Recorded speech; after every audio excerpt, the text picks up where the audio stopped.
Decades ago, when I first started studying China, I had this eye-glazing experience of trying to put together and connect the characteristics of all of those Chinese dynasties, the Ming and the Qing and the Tang and the Song and the Yuan and the Han and all of that. And while they have significance for culture and art and so on, for me as a geographer, trying to piece together which pottery went with which dynasty was deadly. I tell you this because we're going to embark on a look at China that is usually overlooked, as geography frequently is by other disciplines. That is Chinese regionalism. Understanding China as a country requires understanding what I'm about to explain to you. So let's go. China is a vast stretch of land, both from north to south and from east to west. However, fundamentally, the regional split, both physically and culturally, is an east to west split. I have circled here in red Western China. Basically, we can see that this is inland China. This circle in red, on the other hand, is coastal China, the Pacific coast. And this is the part of the country that we're going to call the eastern part of China, or eastern China. We begin with the west. Western China is high and dry. This is the area of the Tibetan Plateau, which is 12,000 feet high and encrusted with mountains of significantly higher elevations. The west also houses both the Taklamakan and Gobi deserts, so both high and dry. Owing to this rough landscape, this is the least densely populated part of China, and the majority of people who do live here are minorities. The West is also the most overtly religious part of the country. Religion has both been discouraged and persecuted by the communist government since its takeover in 1949. Currently, we're somewhere between those two. If the government feels it can control the religion and the adherents to the religion, they generally will be left more or less alone, though probably surveilled to make sure nothing is happening that the government feels can get out of control or out of hand.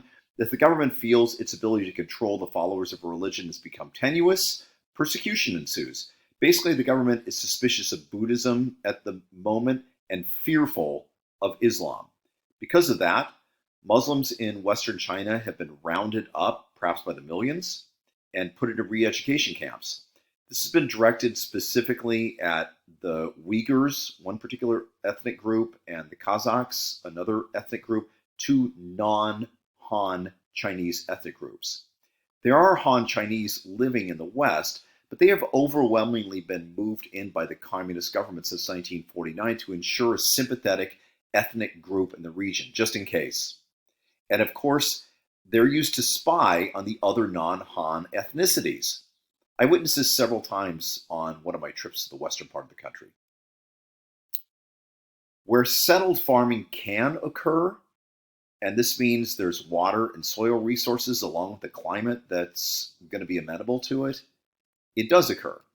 But because so much of the land is a tough place for farming, a common form of agriculture is transhumance, which means moving animals from place to place to take advantage of pasture land. Throughout the agricultural era of human history, when the landscape is proven to be inhospitable to farming, to settled farming, people turn to grazing animals. We saw this in the Tierra Lala, remember that?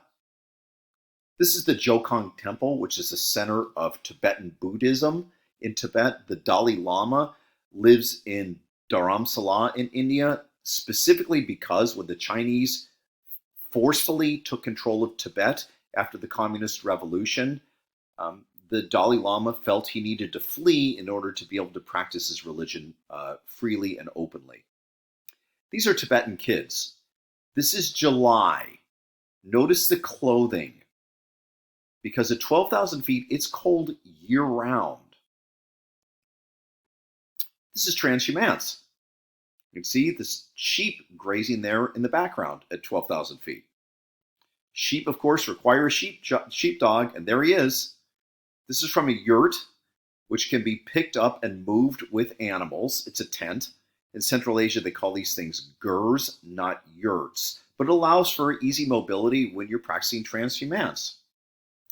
Take a look at this landscape. It's steep, it's forested, it's rocky, it's not good for farming. So what do? Goats.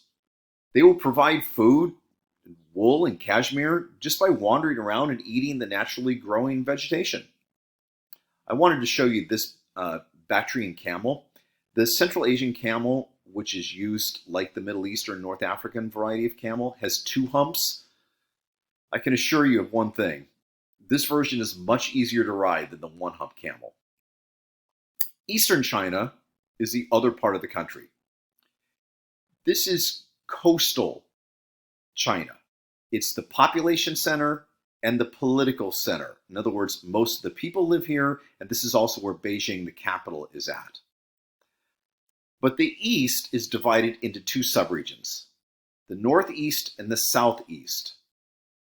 The split, the division, is basically along the Yangtze River and Shanghai. If you find Shanghai along the coast, this is where the Yangtze River enters into the Pacific. Everything north is the northeast, and everything south is the southeast. Here's a fairly simple map of China. Notice the Yangtze running through the middle of the country, splitting the country in 2. I've circled it here so that you can see it. Everything to the north, as you can see, is in the northeast, and everything to the south is in the southeast. Let's start with northeastern China. Northeastern China is the main Han Chinese culture hearth. Remember that term from Latin America? Culture hearth is the site of a major civilization in which people develop agriculture, architecture, religion, and a cohesive political system within an integrated society. This is also the center for the Mandarin speakers. The Northeast is the political center, since Beijing, the capital, is there. By the way, the entire country, despite being as wide east to west as the United States, runs on Beijing time. We have 4 time zones in the contiguous 48 states. They have 1. That, my friends, is about control. The Northeast is characterized climatically as having cold, dry winters and hot, humid summers.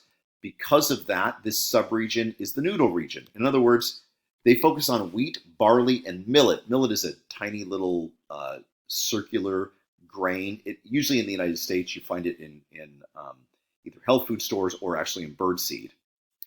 But these are the primary grains, not rice. And noodles are made of those grains. One of the most delicious components of Chinese food is the noodle. In America, we associate Chinese food more strongly with rice. But this has partly to do with the fact that many of our original Chinese immigrants came from the southeast of China, which is the rice-growing region. Try the noodles next time. Yummy! Southeast China is the area south of the Yangtze. This is a more ethnically and linguistically diverse part of the country, more ethnically and linguistically diverse than the Northeast. It can be characterized as having a cool, moist winter and hot, wet summers, somewhat similar to the southeast of the United States. This is the most important rice growing area. Everywhere you can grow rice in China, you do. But the climate and moisture must, of course, be appropriate. With so many people, you cannot afford to have food or land go to waste. This is also the most important multiple cropping zone in China. Most of China is incapable of growing crops year-round because the winters are so harsh. The one place you can do this in earnest is in the southeast. This allows for the maximization of agricultural productivity in China.